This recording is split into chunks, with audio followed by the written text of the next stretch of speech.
Warning, incoming game over. Warning, incoming game over. Hello, folks. This is Game Over coming to you after the Habs win versus the Buffalo Sabres. Um, Buffalo Sabres, who I suddenly hate because Rasmus Dahlin sucks. Uh, and it was a hell of a game. Andrew, how are you feeling? I'm feeling okay. I didn't like the effort in general from the Canadians tonight, but I'm glad that they won. That's the most important thing. Yeah. I think that once again they let a team that didn't have much going into a game that they didn't need, like they didn't really deserve to be in. Same situation as the Rangers. I'd like to see a little bit more consistency, but overall they figured it out. So we'll take it. Yeah. I think it feels fine because now we're at that point where we want them to win question mark. But you know what I mean. Like I think points can be banked even when they aren't necessarily I don't want to say not deserved because I do think at periods at points of this game they they put themselves in a position to sorry, my bad. They put themselves in a position where it was their game to lose. You know what I mean? Like, Yep. I think even that in itself is something. But I totally hear you in that, like, I think the second the come I'm getting tired of the second period halves, but we'll talk a little bit more about that in our second period. Um, we want to start this show off by talking about just the game itself in the first period. We'll kind of go over how we felt, our general thoughts on that. And then the second period, I want to talk a little bit about the second period.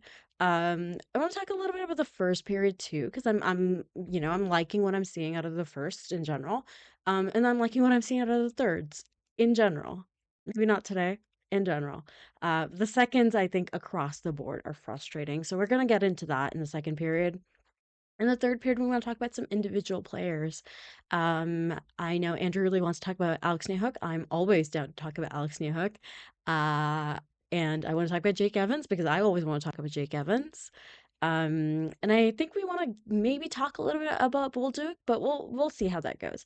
And in the third period, we will as per always, get to our chat and take questions.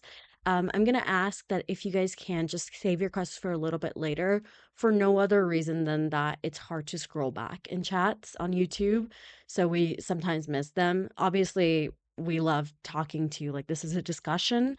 So, you're welcome to comment and we're obviously happy to talk about that. But just in case you ask a question and it doesn't get answered, feel free to bring it back up in the third. Generally, it's in the OT. Generally, we just don't see it or don't get a chance to talk about it. Um, so the first period, I'm trying to bring up my notes because I feel like the first was just fun. To start with, at least. I thought it was like great pace off the start. I thought they were playing hard, they were playing fast, which is clearly something that Habs really want to do. I feel like they feel most in control when they're doing that.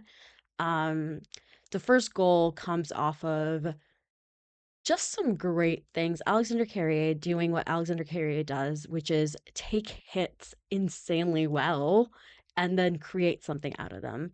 The stick to itness, Buffalo Sabres, three players are essentially standing around. One of them's got Alexander Carrier pinned to the wall, but he does what he does, makes a really smart play. Passes it, Demidov takes it to the net. I don't think he drew it up exactly the way that it happened with Kapanen scoring, but hey, this is a great lesson too for a rookie like Demidov to uh, see that sometimes it literally just comes down to go to the net, right? Like, and I think every hockey player is taught that, but it's the same in the NHL. Just go to the net, something will happen. Hopefully something good, but something will happen. Um, and Kapanen puts it in, and it's 1-0, which, by the way, Alexander Kapanen? No. Oliver Kapanen is I think up there with rookies score in terms of goal scoring, which is very funny because as we all predicted, that's who that would be on that line. Yeah, How he's did you kind of leading yeah, rookies in scoring, it's co-leading, insane. but still. It's so funny. How did you kind of what did you see on that first goal? What I like from Kapanen more than anything, like the goal scoring that we're seeing right now is not going to stay. You know, like No, he's you not mean going to shoot what? 45%. What? That would be great if he did. That'd be fantastic.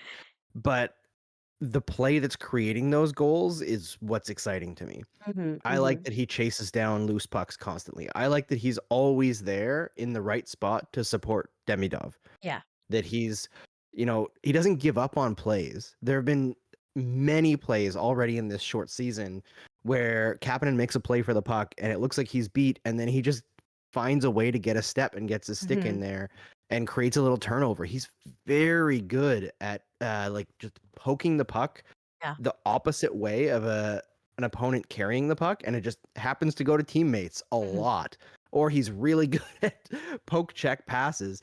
But either way, he creates a lot of turnovers and a lot of I find a lot of offensive zone turnovers for his team, like mhm, I guess mhm. defensive zone turnovers for the opposite team. So there's a lot of extended possessions that happen because Kapanen's just like dogged on the puck.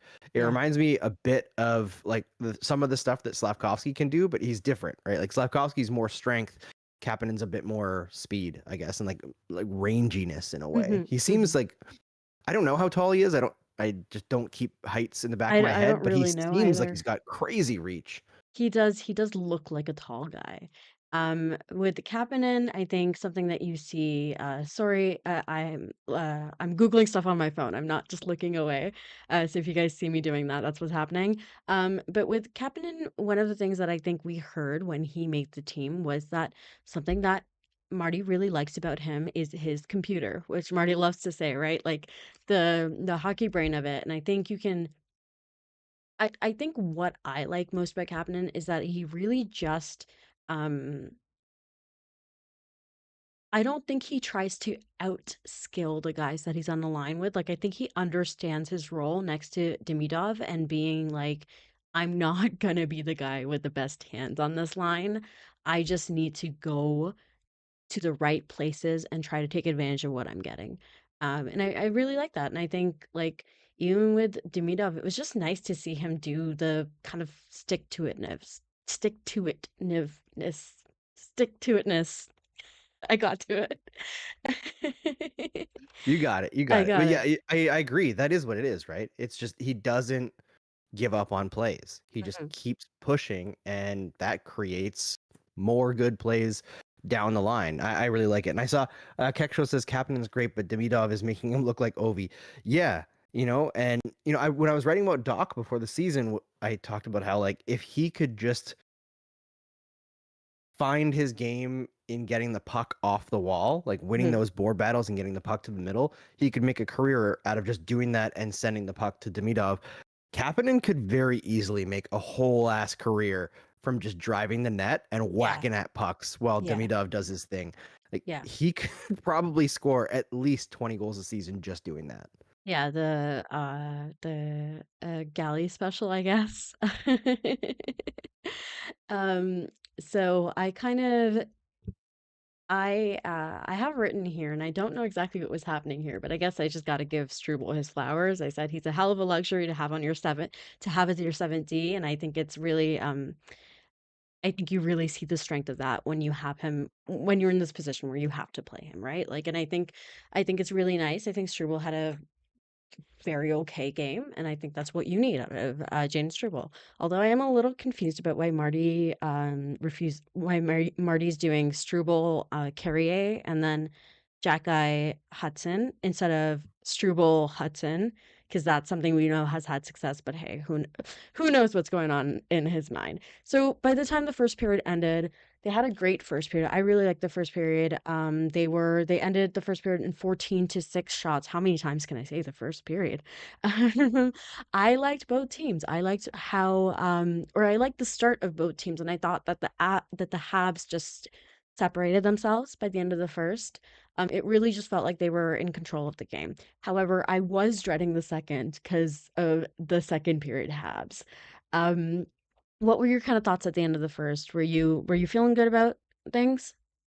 Yeah, honestly, I thought after the first that the Sabres were really fortunate not to be down like 4-0 instead of Mm-hmm. 1-0. I thought Lyon was very good in net tonight for the Sabres on a lot of like really bouncing pucks, but also the Canadiens just didn't shoot when they had opportunities Oh, constantly.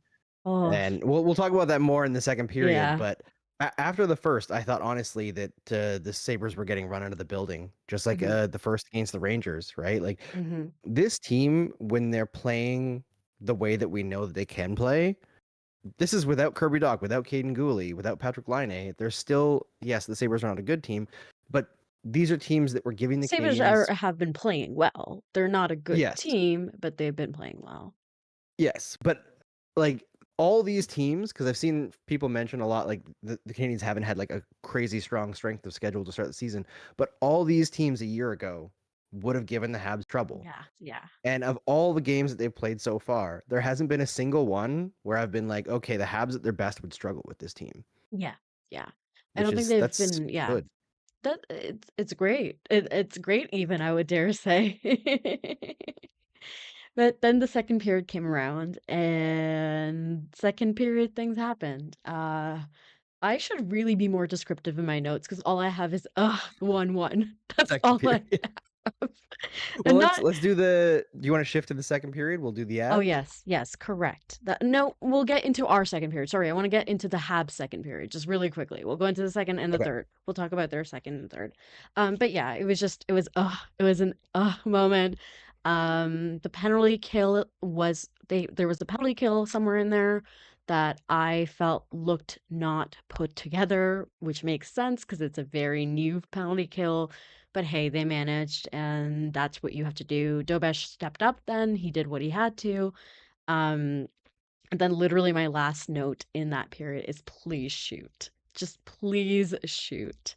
I think by the end of that period, the Habs had some stupid like low shots, like 3 or 4 shots, something like that. Four. Yeah, it was crazy. It was really frustrating to watch. Um, but I came out of the second feeling hopeful about the third, which is I think what the Habs have made a living out of in the last little while is being a team that can suck in the second and then you look at the third and you're like, they can come back. And Yeah. that's exactly what they did, right? Like it was a um in period three, I started. So my new bit that I'm doing, guys, is every time something good happens, let's laugh. I just both tweet and post, "Scream if you love Slovakia," and that is my first note.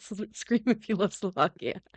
And I think this is a moment where Noah Dobson, man, what a start to his Oh my tenure as a gosh. Hab, right? Like he's been so incredibly good. Can't I can't believe Islanders fans try to gaslight us about this guy. I Right? genuinely cannot. He's bad defensively. He's Huh? incredible, which is like, hey, again, small sample size, but we can only talk about what we've seen, and what we've seen has been great. Great by him and Matheson. What a pairing. I've never been happier to be wrong about a defensive pairing. Like it, anyways, that opportunity was just so great. Dobson creating just 2 chances and Slav just parking himself there and being like, I am simply bigger than you. You cannot make me move.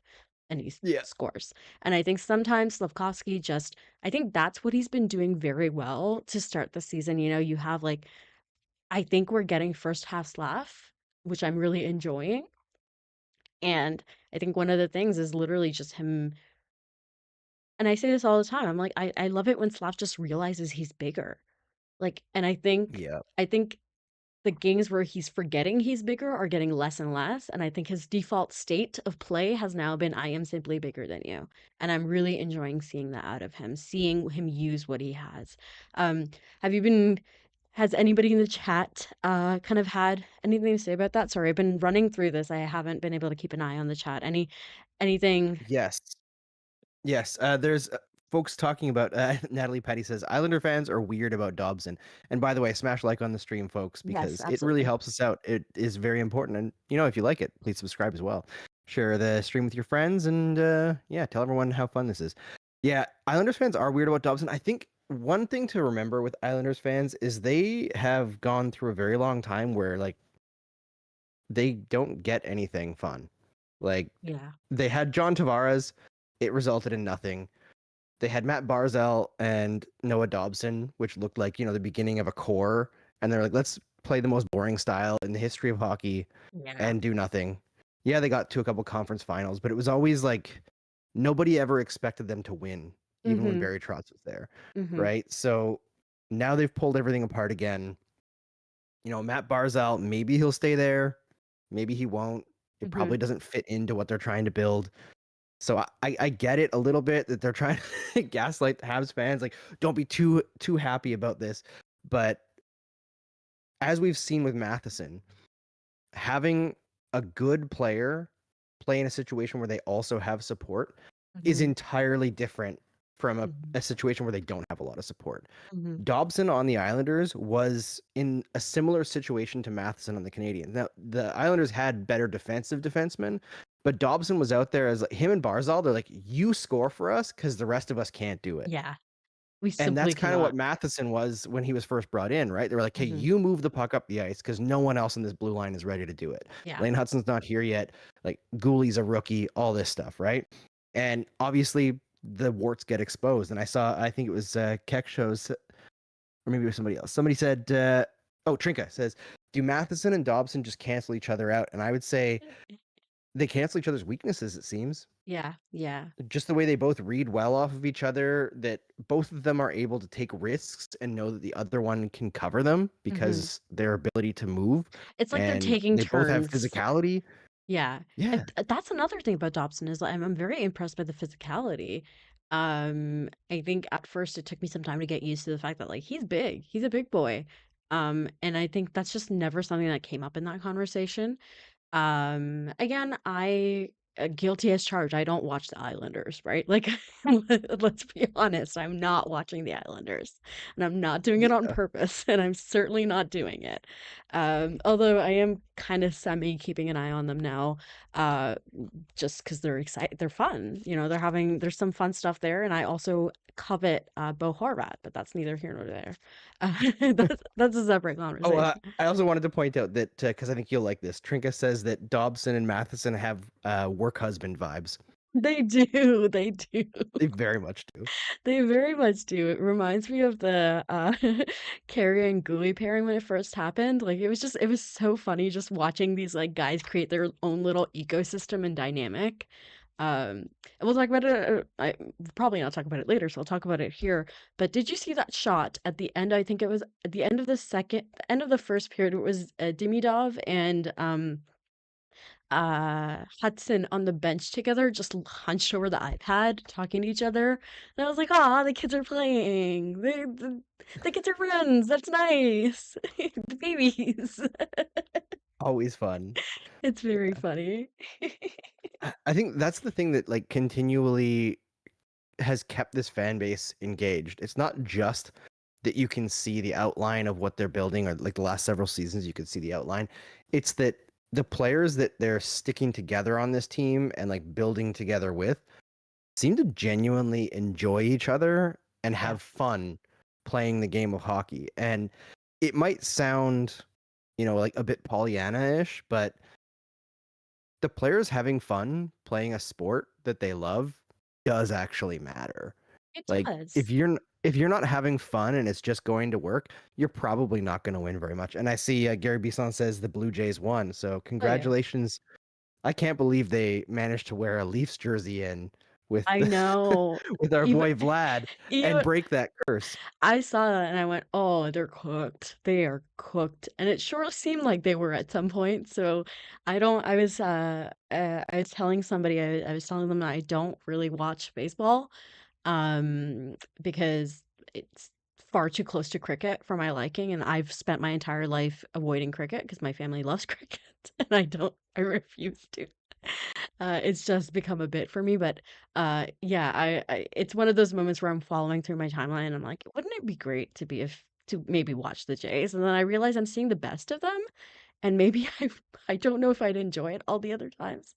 So yeah, anyways, the great stuff. The most Austin Matthews has contributed to a Game 7 win, so good for him. Great job. So let's just get the third. We'll just talk about the third a little bit real quick. Um, for just really quickly too. I wasn't like too upset about the officiating this game. I thought it was like rather like fair in that it was fairly bad for both sides. Like I think that's the best you can ask for with NHL officiating, right? Um, but I saw the Anderson board. So he got boarded somewhere along the way in the third, and there was no call because of course there Yep. wasn't. It seems like uh whatever, I don't want to get into it. It seems like the refs hate Josh Anderson because he's beautiful. But we I was really happy with the fact that, like, he seemed really like, he seemed pissed off, but he let it go, and that was really, really Yes. good to see. Especially a veteran, you really wanna see him lead by example in that way and not, like, not let the red mist kind of take over and let it negate a power play. Not that they did anything with the power play, but they more practice, right? Like practice is good. Nick Suzuki, welcome to playing 40 minutes a night, by the way. He's like it's he's back on his bullshit. So Yeah, as soon as Doc's out, they're like, and we have you and Jake, and you guys are both just gonna switch off. I saw somebody say that Jake Evans played almost the entire last, like, final 5 minutes, yeah, that's which, it's both crazy and such a testament to what a valuable player he is for this team. We'll talk about him more in our third segment. But as you all know, I'm a Jake Evans enjoyer, and he certainly is the kind of the perfect underappreciated bottom six kind of guy where you're like, yeah, this is a big part of the team, right? Like he's yeah. so he's just so good. I love him. Um, And I just wanted to say, because you mentioned Anderson, this was a very good Josh Anderson game. I Like, agree. I agree. aside from the discipline, like, he was using his body really well. He was getting pucks in transition. There was one point, I think it was the second period, where it was like late in the period, and Anderson had been out for like over a minute defending, but he was like the guy who was furthest up. And I Mhm. forget which defenseman it was, but they found him like up the middle with a pass, and he was like, he had his shoulders dropped, like he was ready to go to the bench, and then the puck just appeared on his stick, and he was like, I can't ignore fine. this. And then he just dumps the puck in and like goes into the forecheck and absolutely obliterated someone on the boards. He's like, Yeah. now we'll go change. Like, all right, good job, Josh. Yeah, that was great. It's great to see. We had the typical Josh Anderson. Oh man, you got to the net and then you didn't know what to do situations. But the fact is that a guy like Josh Anderson gets it to the net, and that's kind of the fact that it's not in our zone is a good thing, right? Like Yeah. it's fine. It's totally fine. I said I wasn't thrilled with this third period, I'll be honest with you. I thought there was a lot of letting the Sabres have the momentum. I wouldn't even say playing with their food because I don't think they realized it until it was like the Sabres already had it. I think they just I don't know what happened. I think whatever shifted in the third. We'll talk about that. But literally all I have here is well, two more points I want to make before we move on to the next segment of our show. But the one is I said Dahlian is earning all these shots he's taking, and then he's crying about it. And that was so frustrating to watch, man. What a listen, I am not a Brad Marchand enjoyer, but I understand. I get it. I get why he was so annoyed. It's just like it's such bullshit to watch a guy just take a shot at Slav like that, and then Slav is fighting back. And I think it makes sense that two guys went off, like with Thompson and Slav went off. But I almost wonder if it should have been Darlene in the first place, Darlene and Slav who Yep. went off, because the cross check was what triggered Slav into going, uh, you know, mad teenager mode. So I don't know. Um, yeah, Yeah. Darlene, not a big fan here of that man. I say this with like maximum disrespect because I was talking to a friend of the show, Ian Boisvert, at the end of the game there, and he was like, are the Sabres like actually getting good? And watching the game tonight, no, no. Sorry. Like I want for the very like loyal fans in Buffalo to have a team that's like entertaining and fun to watch and like break this crazy 14-year playoff drought. But they I still don't. play like a junior team. Like I they play like a junior team. I find like the Sabres once in a while they'll have moments where they look incredible offensively mm, only. mhm, Defensively, total mess. And I mhm, think anytime the Canadians turned on the Jets today, that was really, really obvious that they could 100%. not keep up. But a lot of the plays that they make offensively are just like, I don't know, just like slap shot it into the slot and hopefully it'll pinball around and we'll get it back and put it in. And like, yeah, when it goes right to their stick into the random bounces go in their favor, it looks amazing. Yeah. But so much of their play is just hope plays and it very rarely works out. And I find the like the cheap shots and then the like running away and then the all out offense, but it's Mhm. all like ticky tacky pinball stuff and like very little actual like good cycling, good forechecks. Like there's not that much there. Mm. I don't see it yet with this club. They have a lot of great pieces, but as Ian and I said at the end of the game, though, they need a good coach, and they seem incapable of finding one. And I Yeah. don't think retread Lindy Ruff is the guy. No, no. It was just sorry to go back for a second. I never also mentioned this, but Lane Hutson scores his first of the season, which is really cool and good. Good to see that. So yeah, just a shout out because I do feel like he had a very good game. Demidov and him had some moments where you were seeing what the future may look like, and it was really cool to see. You were also seeing some moments of so I see this happen in Avs games a lot where like because Nathan McKinnon is so much better than a lot of the most of the guys that he's on ice with, sometimes he'll just like go into stick handling mode and he'll go into fancy mode and it's like sometimes dude just shoot and I think we saw some of that maybe out of our boys today, so that was a little frustrating to see, but hey, they'll learn, they're babies, it's fine. And sometimes listen, if you're good enough that you can turn it on and score a goal, you're good enough that you can turn it on and score a goal, right? um Yeah. so for the last thing for the third period, I do want to mention just with the empty net. I know Andrew and I were having this conversation actually in the second or between the first and the second. We were talking about how we thought Nick Suzuki was off this game. Um, and I still would stick to that. I would still say that it was an off game for Nick Suzuki. And yet at the end of the day, he was big when it mattered, right? Like that is just the kind of player he is. And in the end, for the empty net goal, he blocked that shot. Then he found his composure, found a pass, passed it to Jake Evans, and Jake Evans scored a well-deserved empty netter, and it kind of put away the game. And that was a moment where you were like, listen, Nick Suzuki,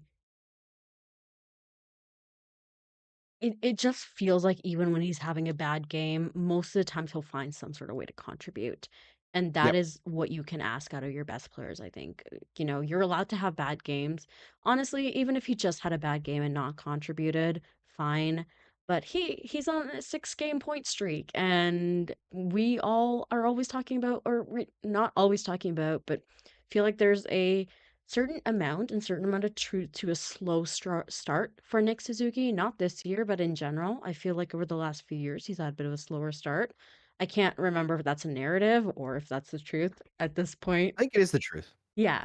And I think he doesn't look like himself necessarily, maybe. I think there's more to give, but it's still so cool to see what he's doing even when he's understated, right? Like that's just it's just Yeah. really good to see. I think it was good to see that when it mattered, the guys who had to step up stepped up. Yeah. And that's like you said best player, but like I would say even like star player doing star player shit.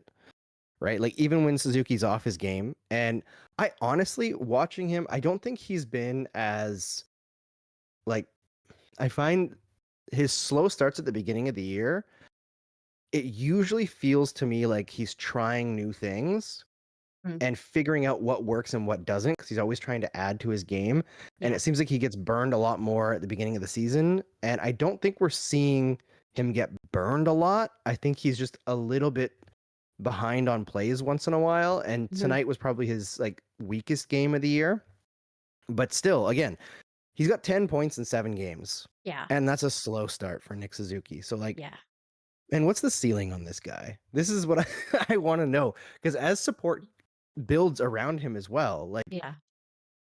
people aren't going to be able to check him as easily because you can't just load up all of your top checkers against the Suzuki line. Once the Doc line is back, like that line was crushing it earlier in the Mhm. season. So there's just so many good things going. But yeah, Nick finding a way to contribute in a bad game. And I think that the Slafkovsky goal also understated how big of a impact Suzuki had on that one too. Yeah, Mhm. it was Dobson who like was really manning the play overall, Yeah. but Suzuki finding that lane to Dobson, knowing he was hooking around and then to just cut through the middle like that, that incisive pass is the kind of thing that Nick Suzuki, like that's his bread and butter. Yeah, I And think that moment of taking a moment that could have very easily just been played another way and making the right decision. I think that really is what Nick Suzuki's game does comes down to is making the right decision. He might not, like have like the greatest hands in the world, but he does have the biggest, juiciest brain in the world. And I'm gonna stick to that. all right, we should talk second periods, We'll eh? talk the second period. But before we get to our second period and talking about the Habs second periods as a whole, why don't I send you guys over to our lovely, lovely sponsors, Inchoo Bijoux, and Andrew of Past Times will tell you a little bit more about them. See you guys on the other side. Famous chateau at 4000 Rue Saint Ambroise lies one of Montreal's coolest secrets, a glamorous Gothic jewelry store owned and run by women. Inchoo Bijoux isn't just a business, they've built a community that supports bold creativity and expression. When I was first introduced to founder Astrida Pisagomian's shop, I was floored by the detail, vision, and scale of what she's built from her own mind. I don't think anyone would call me goth, but I know an innovator when I see one. Along with building their own business, Inchoo Bijoux also hosts markets for vendors in their space called Marché Maleficarum, boosting their whole community.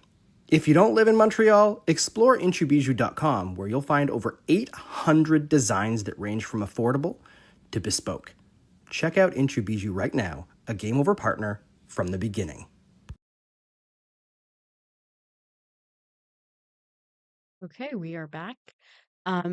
So we want to talk a little bit about the second, and we want to complain because we are allowed to. That's what we're about, okay? Um, but I do also just quickly want to do a bit of a compliment sandwich and start by saying that I've really generally liked the first periods that we've seen from the Habs more often than not so far this season. I've really liked what I've seen. Um and I feel like with a team they've come out looking like a team with purpose. And I know that they had some good like starts last game too. But they seem to sorry, not last game, last season. Um, but it looks more coherent to start Yes. this. I don't like it looks like they have a strategy that they know how to play. And it feels like they have a game. It's so cool to see like them it feels like this team is starting to understand their identity, and I think that's when you really can see that in the first and how they're starting. They're really they know what they're about, and they're trying to get there with the first, and that's really good to see. I think it's important. It's important, especially when you're a team that likes to slump in the middle of your 60-minute game. Yeah, learning stuff, right? And the second periods have been an issue for a while. I don't remember if it was an issue last year. I know it was an issue the year before. I Mhm, feel like last year was more the first periods where they were starting really slow, and it mhm, seemed like every game they were starting a goal or two behind. mhm. And this year, that's not happening, at least. Yeah, Although it happened a couple times early, but they haven't really got into a hole yet yeah, where they've had yeah. to really dig themselves out of. I prefer this overall. Tonight was a really bad second period, but again, I think somebody mentioned in the chat like, how bad does that second period look if the Canadiens actually shoot some of those pucks? Yeah. Because they got good opportunities. I believe the second period is when Nick Suzuki got a breakaway, and he Yeah. didn't realize it, and he was like, "I'm gonna pass back to Matheson," and Matheson's like, That was so "What?" funny. It was like literally one of those moments that I was like, that was the kind of the summation of how and of why I thought Nick Suzuki had a bit of a slow game, because his brain was just moving a second slower than it usually does. And we joked about this on Blue Sky where we said that it looked like he like turned back and looked at Mike Matheson, not to pass, but to be like, "Can you believe this?" Like it was just really funny to see. Look how much space they gave me. Here, you take it. And Mike's like, "Why?" Mike's like, "Usually it's my turn to be the guy who goes in without a plan, Nick." And I say that lovingly. Like, I love what Mike Matheson's done, but that's generally his MO. So Yep. he's like, "This isn't Nick. This isn't my role. This isn't your role."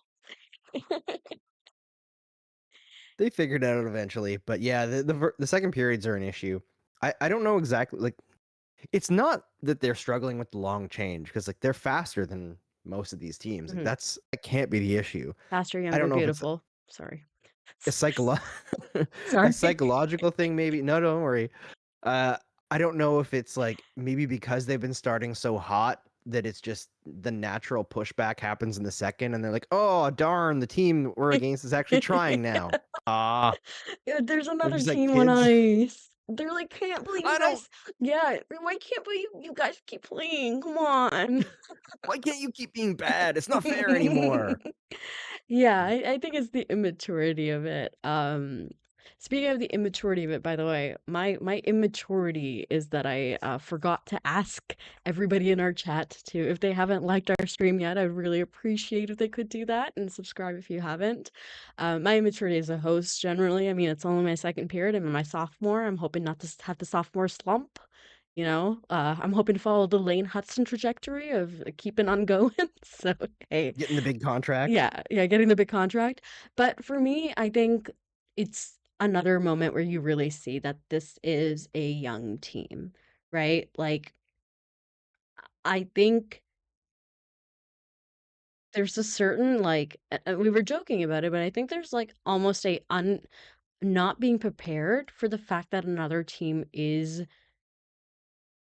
going to, I think they're expecting pushback, right? Like, I don't think they're like not expecting pushback from the other team, but I think there's a certain amount of pushback happens. Maybe they're doing well. And I think what sucked was that they were playing well, and then, goal against happened, and suddenly that wasn't in a second today, but you know what I mean.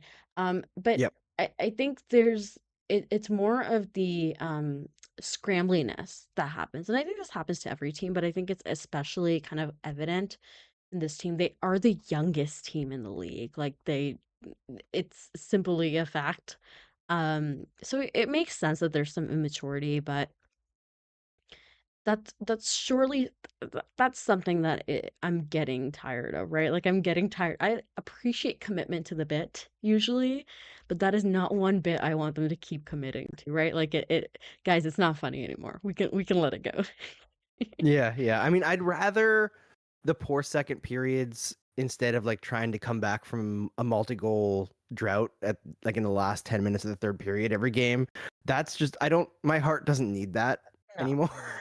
Like, I can feel how old I'm getting whenever that happens. And it's just like, can you not be dramatic all the time, Habs? You don't have to do everything Like, for the it's drama. fun. The But moment is fun, but like, does it it always is. need to happen? No.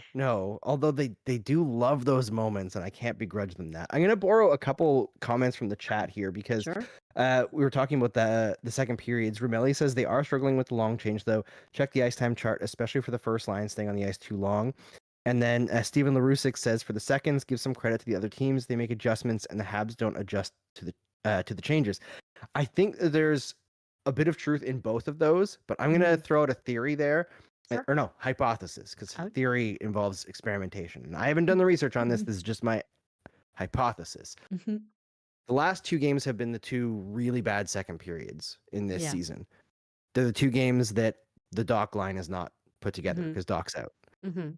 I think they're struggling with the long changes, not because the first line is like inexperienced or whatever and like just staying out too long. I think it's because they need to stay out too long Mm. because they're the line that creates the offense at even strength right now. They don't have that backup anymore, and St. Louis is kind of just, redlining it a little bit because I'm assuming Doc's not out long term because it's listed as day to day. So Mhm. he's like, let's just get the wins that we can right now. Mhm. Suzuki will be fine. Yeah. He's gonna play 25 minutes a night and no one will care, and he'll be like, whatever, I'm not even tired, and try to figure it out. But in the second Most period with the long normal Nick change, it's Suzuki game. Most normal Nick yeah, Suzuki game. exactly right. And as for Steven's point, I agree. Like in general, whenever we're talking about like our team, we usually don't talk about the other team as much. That's just Yeah. how sports coverage is, especially when you do like fan first style media. Yeah. But I think that there's something going on with the Canadians right now where they are even better than they thought they were going to be. And then when teams push back, they're like, oh, other teams can be good too. Shit. Yeah. Like it's like they're all of a sudden so much better. Like last year was a surprise. Mhm. They probably shouldn't have made the playoffs. They got pretty fortunate to make the playoffs. And this year they've gone from, hopefully they'll make the playoffs again to like, at this stage, I'd be pretty disappointed if they didn't make the playoffs because they're Mhm. legitimately a very good team with a lot of talent and a lot of depth.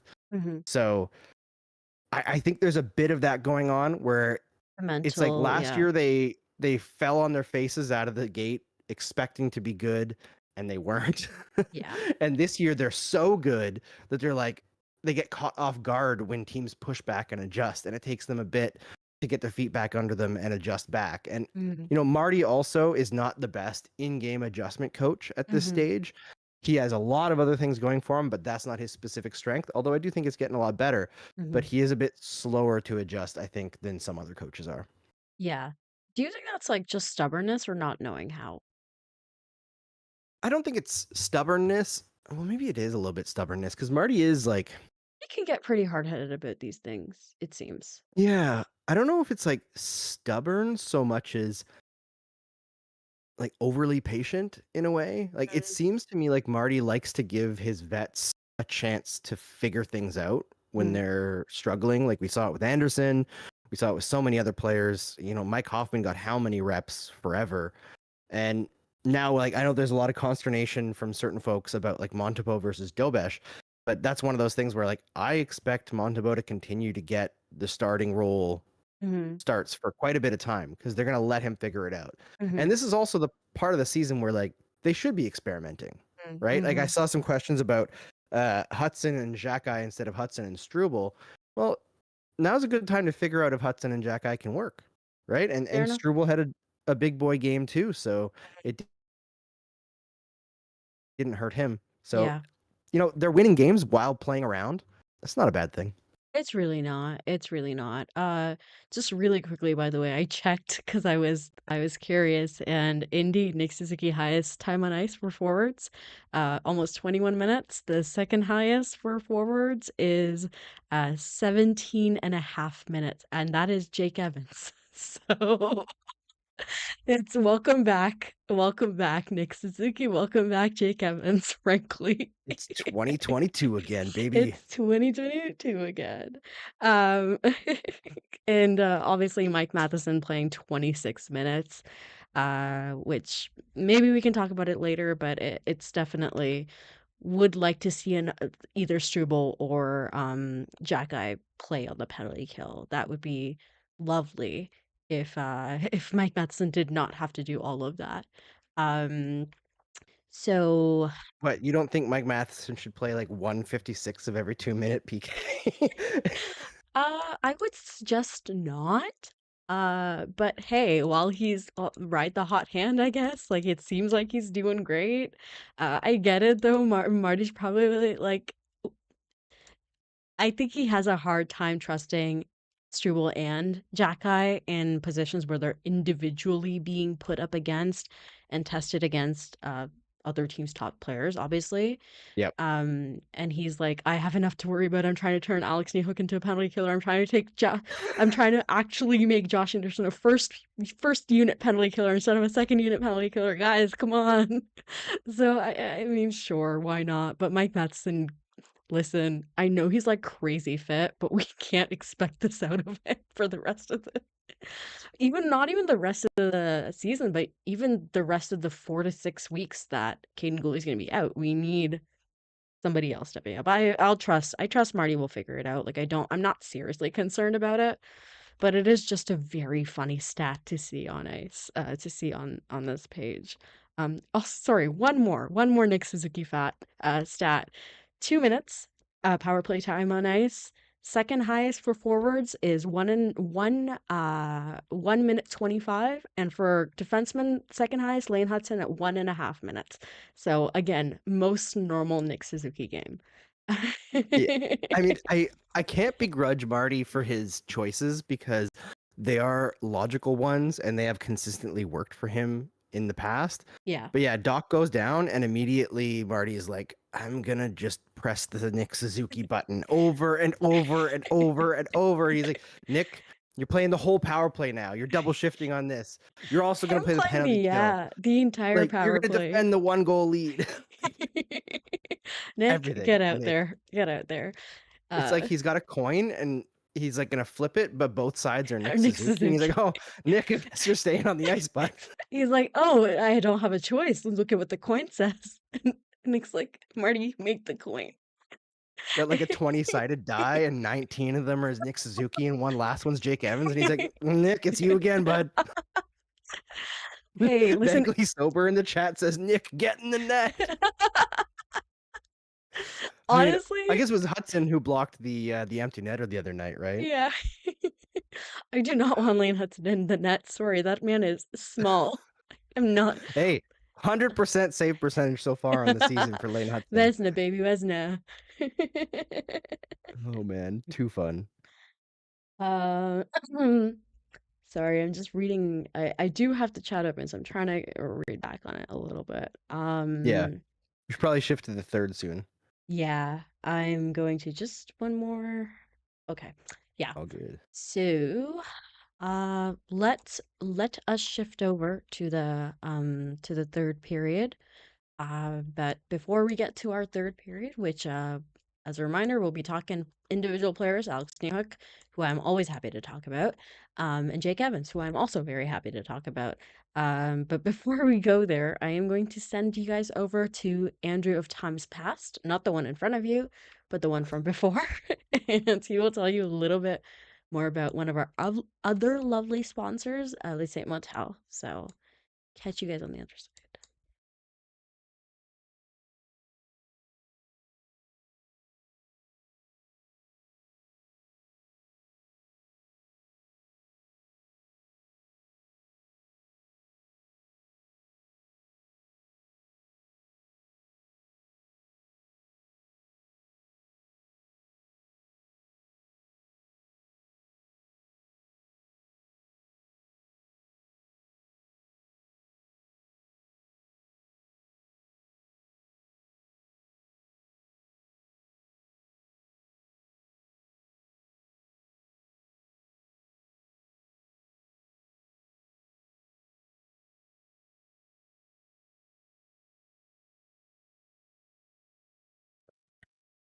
We are back. Yes, third period. So I asked Andrew, I was like, hey, anything you want to talk about specifically? And he was like, Alex Newhook. So I'm going to let Andrew start with this. Andrew, Alex Newhook? Question mark? Yes. So I'm not an Alex Newhook is a core piece person. Mm. And like I remember the day of the trade, it was the first thing that not Nick Hughes. I'm like so stuck on Nick Suzuki. That Kent Hughes made that I was like, oh, I don't know about this in terms of like the assets given up for what you're bringing Andrew, back. so sorry. I'm gonna have to run our lovely ad again. I apologize. Oh. It was muted. And our lovely sponsors deserve better than that. So They do. Let's show them again. I'm gonna just let them run again. My apologies, everybody, and my apologies, Andrew. Let's get her going again, and we'll be right back. You bet. Oh, let's get her going. Oh no. Is it still not working? No, it's not working. You know what? We'll All right, run that I'll between do it myself. OT. We'll run that between OT. Oh, why don't you go ahead then? Okay, sure. I'll do it. I'll do the F it. We'll do it live. Yeah. So Le Saint Motel is a selfie studio here in Montreal in Chateau Saint Ambroise, 4000 Rue Saint Ambroise, here in the Sud-Ouest Borough in Saint Henry. It's a fantastic place. It's so cool. If you have kids, bring them. They will have so much fun either playing with like there's like a Marie Antoinette era room with like Nice. decadent cakes and stuff that kids love playing with. There's like old phones and stuff that for whatever reason kids are like, this is the coolest thing I've ever seen in my life. The phones with the cords. And there's also a heart-shaped ball pit with Hell like yeah. the like famous Montreal scene in the back, and kids absolutely enjoy that as well. So like my biggest problem going there is I can't get the kids to come home after. It's like a problem. But yeah, it's a fun place for like making memories with friends, or if you do like cosplay or anything like that for Halloween stuff that's coming up. Go check it out. They've got whole sets set up. I think they have like 8 or 9 decors there that are pre-set up. They're always changing, and people who are professional photographers, great lighting rigs, cameras, Polaroid stuff. So much cool stuff there. Definitely check it out. And while you're there, you can go next door and check out Inchoo and the Goth Shop. And the owners are the coolest people in this city. They're also like extraordinarily queer friendly, inclusive. Like the community that they built there is so cool. I can't say enough good things about it. And I was actually just there yesterday for the Maleficarum weekend that they just had, and it was an absolute blast. I spent like an hour, 2 hours there yesterday, just chatting with people and looking at all the stuff that was there. So it's definitely more on the adult side of stuff. On the Inchoo side, the Saint Motel is very kid friendly, but it's a really cool thing. It's unique, a place that you couldn't find unless you knew about it.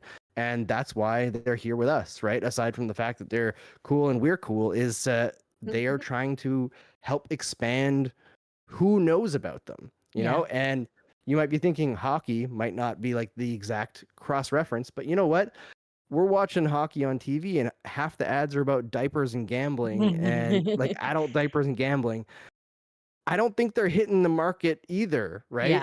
Yeah. So I think we've got like fans of hockey can be anybody, right? So we can bridge gaps that maybe haven't been bridged in this sport before, and that's what we're trying to do here. Yeah. All right, Alex Newhook. Great job, Andrew. yeah, Sorry to put you on the spot. thank you. No, it's all good. Alex Newhook, like I said, I'm not a huge Alex Newhook booster, so this is coming from a place of like general skepticism about where his place is on this team, and I think where he is right now is not necessarily ideal for Alex Newhook, the player, but I don't think he possibly could have had a more encouraging start to the season. I agree. Playing between two players who are like very different than him in terms of what their NHL career is going to look like, most likely. Making it work at even strength. He's been very good on the penalty kill. He's got 4 points in 7 games. And I'm not a plus minus guy, but I think he's +5. Yeah. How can you not be happy for the guy, right? Like that's 100%. perfect 100%. for Alex Newhook. That's the kind of production you want from him as well. I think that's kind of Alex Newhook very much. So this is going to sound so cheesy, but I think Alex Newhook really loves Montreal. And I think he really wants this to work. And I think he's working very hard for that. And I think that's been really cool to see. Like I'm sure he's not thrilled that he's not playing on the power play anymore, right? Like who would be? In a guy who might see himself as offensive. But like he's still stepping up and doing what he's been asked to do. The penalty kill, after Christian Dvorak left, Yoel Armia left, right? Like David Savard retiring, there was always going to be a lot of turnover on that unit. And I think Alex Newhook has been extremely good. Now, I laughed when I think Marty brought up that he's played PK before, and I was like, "You're talking about him in college, Marty. You're talking about." It always makes me laugh when coaches are like, "Yeah, but this guy's played this before," and then you go and look, and it's like in his second year in college or something like that. But it's like when every Montreal-based or every Canadians like professional journalist, when the Drouin trade happened, we're like, hey, he's played center before, and it was like 4 games in junior. Yeah. And you're like, okay, Yes. be quiet. you Yeah. don't know what you're talking about. Like, I No. remember the lineup of white dudes who were like, "Yep, Drouin's gonna be the #1 center of the Montreal Canadiens," and I was like, "Have you ever watched this guy play?" They set him up for failure so hard. That makes me so seriously, sad. It makes me so I sad. think still to this day, Marc Bergevin and the information that was handed to media to like sell the trade itself set Jonathan Drouin up for failure in Montreal. Like, there was no 100%. possible way that he could succeed with the kind of player that he is, being tagged as like the next great French hope and like the two-way #1 center. Like, That's it just was not. never going to work out that way. No, and it just really sucked to see. As a It did. big Joe Duran fan, it was unfortunate. It's nice he's been finding some success on the island, so that's been nice to see. And obviously in his time in Colorado, so that was very nice. Big fan of the guy here. But yeah, I think Alex Newhook has himself just. So again, watched him on the Avs, right? And like I watched him really try to carve out this role. He just didn't have it. Both the Avs coach Jared Bednar, I just don't like. I think when you're in a position that the Avs are in / were in when Newhook was on their team, they didn't have time for him to figure it out, right? Like it's like in this moment, you either have it or you don't, and we don't have time for you to figure it out. I think the luxury that Alex Newhook has had in Montreal has been time, and I think you're really seeing this player mature. I think last year was hard because he didn't have any consistent line mates. Again, it was the leftovers line, right? Like it was really hard. And it's hard for a guy to make that work, but I think you really see. I think that's one of the fun things about Alex Newhook is just you'll look down, you'll look up, and he's like all the way across the rink, right? Like Yeah. you'll be like, it's a little bit like Josh Anderson, but in a very different way. With Josh Anderson, I feel like I can like hear him skating. It's really funny, but I feel like if I was on the ice, I could hear Josh Anderson coming, right? Like It's it's like a plane taking off. exactly, and it's going fast. Don't get me wrong, he's going, but like I can hear him. With Alex Newhook, it's just like 1 second he's there and the next he's not. And I feel Yeah. like for a player playing with like guys that like have so much to give there, it's great to see. Like it's great to see him like create that. I really like Alex Newhook. I personally like seems like a great guy. I've never heard a bad thing about him. And usually you'll hear things about hockey players if there's stuff you'll hear, right? I've never heard a bad thing about him, but even more than that, I just really like the guy. I really like the player, and it's good to see him starting to figure it out. I think to kind of talk about the penalty kill, like I think especially with Caden Gooley being out, you need guys to step in.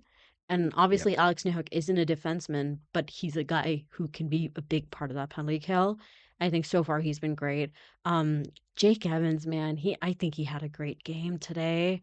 Like I don't, I don't want to distract. I want you, if you have anything more to say about Alex Newhook, I don't want to distract from that. But I'm just really liking what I'm seeing out of the penalty kill as a whole is ugly. Let's just be completely honest. It's pretty ugly so far. But those two individual pieces on the penalty kill, I'm really enjoying. Yeah, I think sorry. I think the weird thing about the penalty kill right now is like there are lots of things about it that are working, but they're not functioning as full units yet. Like it's kind of the same thing with the power play. Is like there are pieces that fit together nicely, but they haven't quite figured out how to work it consistently yet. So like special teams, and I don't mind that special teams take a bit longer for the Canadiens to figure out now that 5-on-5 is really going well, because that's what matters more, and you can kind of work on the special teams as you go on. As far as for Newhook, the main thing that I would look for with him, actually, Ramelli just commented not enough pressure on the PK, and I agree. And this is why I would have specifically Alex Newhook working every single day that he's available with Paul Byron, who still works in the Canadiens organization.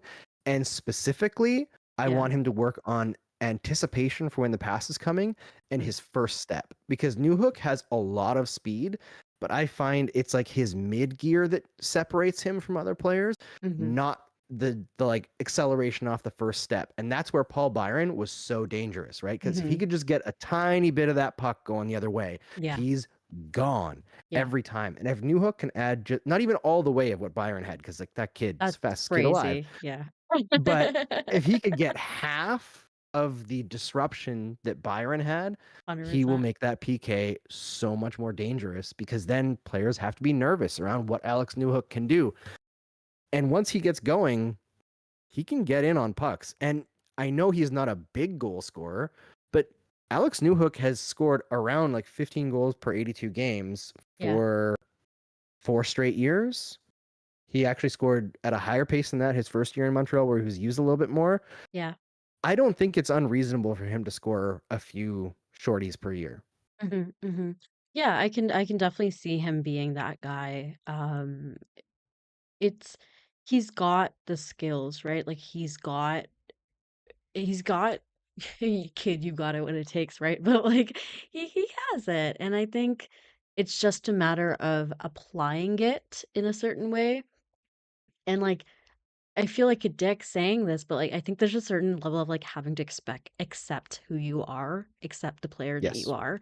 I think in Alex Newhook's head, I don't know about this year, but I know I would think that last year, or what I saw made me think last year, that like he still thought that the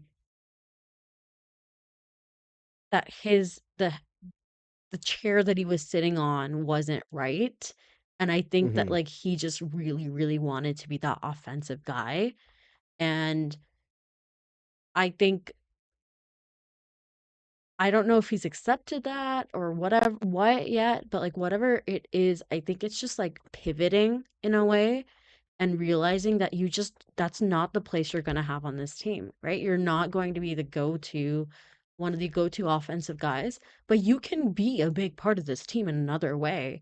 And I think it's in a weird way, it's a little bit of the Mike Matheson kind of situation, where it's like Mike Matheson, you will not be the first power play guy. You're probably not even gonna be the second power play like quarterback, right? Like you got Noah Dobson for that now. That's not who you're going to be now. You need to accept this other role that you have now. And Mike Matheson has embraced it, and it seemed like it's going well for him. So good for him, right? But yeah, that's just a more philosophical kind of discussion, I guess, more on the player himself than like the actual skills.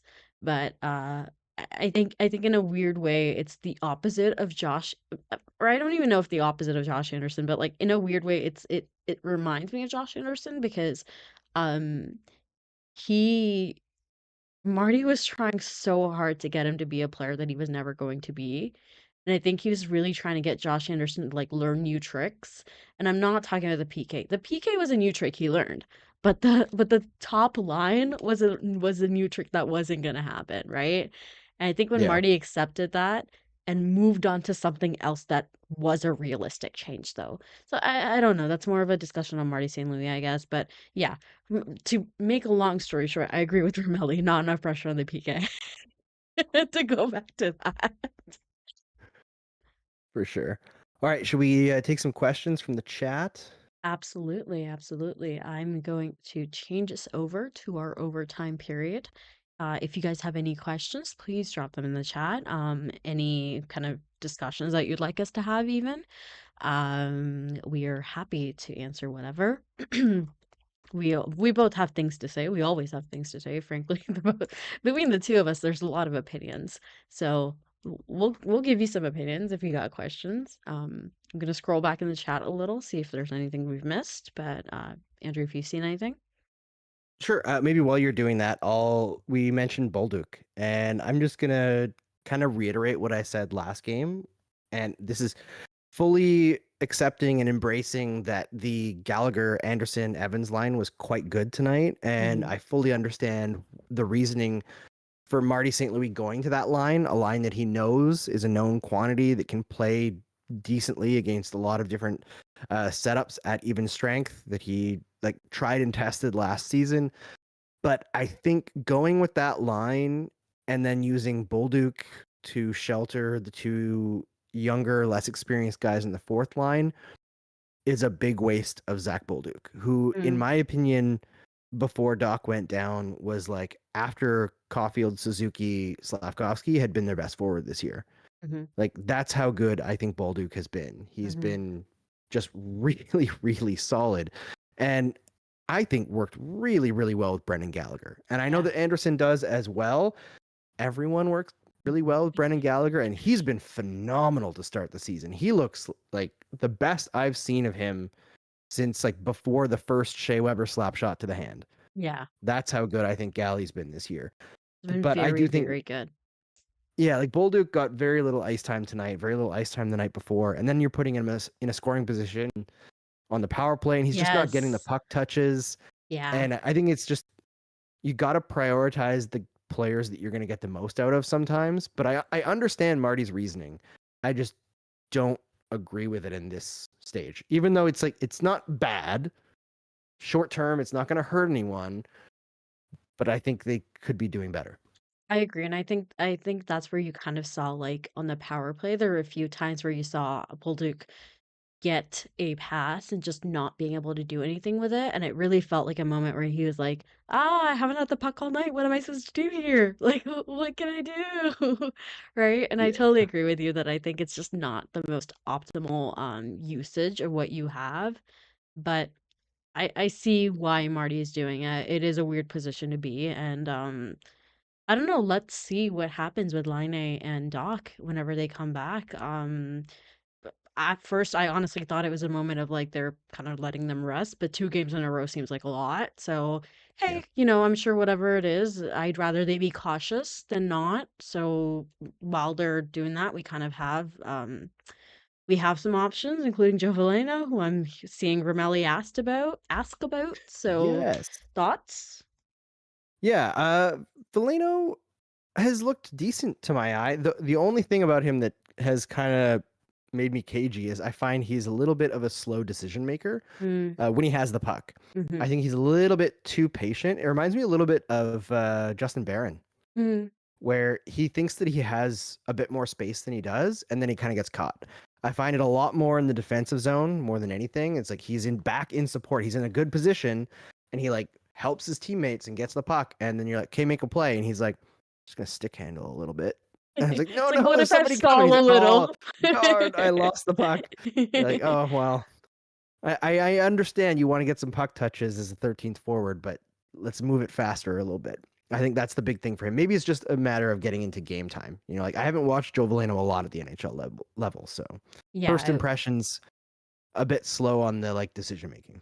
I would agree with that. I thought that he might, if I recall correctly, in the preseason he played on the penalty kill, so I was wondering if he might end up on the penalty kill. But I'm sure Marty's like, oh, whoa, one change at a time, buddy, one change at a time, right? Like he lost, 3 big players, honestly.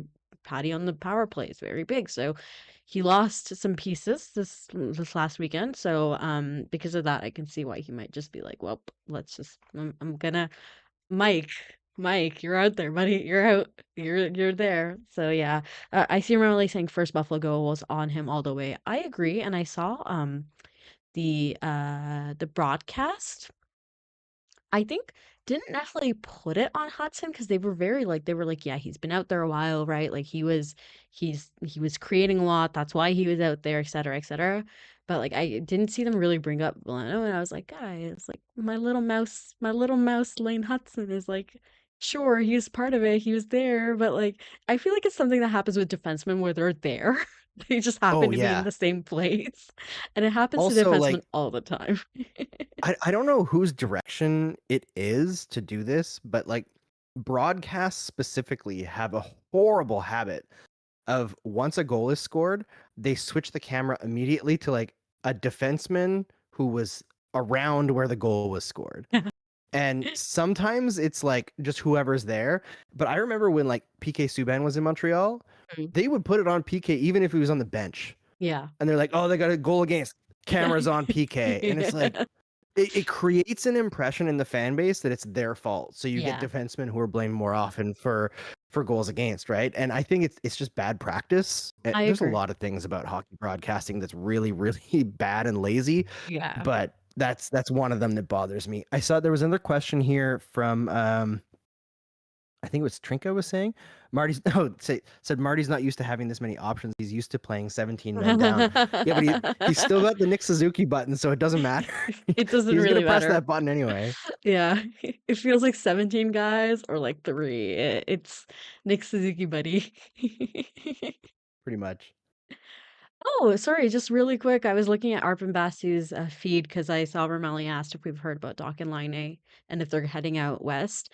I don't have an answer for that, but I do have an answer. Jake Evans apparently had 8 shots on goal, which is his career high today. So He did. he was like, nobody else is shooting, fine, I'll do it. Which, like, if some guy on your lineup is going to shoot, I'd rather it not be Jake Evans, but hey, he got a goal But in the end. isn't that the most Jake Evans thing It really is. I'll do it possible? myself. I'll do it myself. Yeah, it's not even like I'll do it myself. I feel like that's like a Suzuki thing or Yeah. like a Caulfield thing.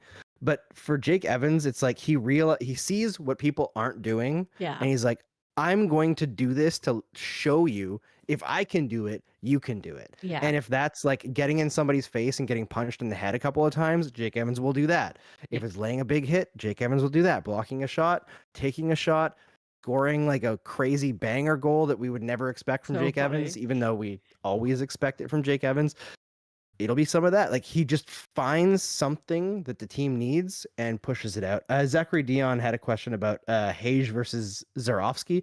I don't know enough about prospects to make that kind of call between them. I know I'm really excited about Michael Hage. I don't know enough about Zarofsky. I don't know about you, Kay. Yeah, I'm in the same boat. I don't really know much about. I think because Hage plays in North America, it's easier to watch him, so I see more of him. And I think in general, it's just easier to get. I was gonna say get it up. I get it up for. I meant like get like excited for. That's a sign that we should end the show. It's not quite midnight yet. It's not quite midnight yet. Yeah, but like I always find it easier to be excited about forward prospects, I think. So yeah, it's Ramelli's telling us he's having a crazy good start to the season in the KHL, which it's always exciting to hear about a prospect who's, kicking ass there because Yeah. yeah. Well, listen, if folks want to talk prospects, then I will make it a priority to get like Mitch Brown and David St. Louis on, and we'll talk about some prospects soon. 100%. Because that if people want to hear it, I will bring it to them. But my big thing is always like I want to be really upfront that I'm so busy covering the NHL. I don't know anything about prospects anymore. So I don't want to like present myself as an expert. Yeah. And then like lie to people. Yeah. I want to be completely honest. Yeah.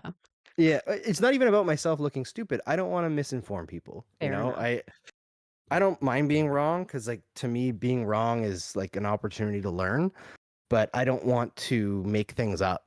Yeah. Because I really don't partake in that kind of stuff. I know a lot of people do, but I do not. Trika says Mitch Brown equals hot Michael Bunting. Accurate. He gets the Accurate. Michael Bunting thing a lot, apparently, which I get it. He does. I see it. I do see it. Yeah. Yeah. So Andrew, do you have anything else that you wanted to talk about before we sign off for the night? No, I think I would like to sleep. Yes, me too, I think. But thank you so much, everybody, for joining us. We have our lovely, lovely usual people in the chat. Thank you so much. Sorry, I'm very tired today, guys, but yeah, I'm pretty sure I'm going to be on for the next one. I don't know. It's a busy week for the Habs, so generally it'll be a busy week for me. I know, by the way, keep an eye out for when we play the Flames. It will be a crossover stream with Game Over Calgary and Conrad. So keep an eye out for that. Keep an eye out for us. We're always going to be here. We'll find a way to be here for you guys because we love talking hockey. And yeah, if you haven't liked the stream yet, please be sure to do that.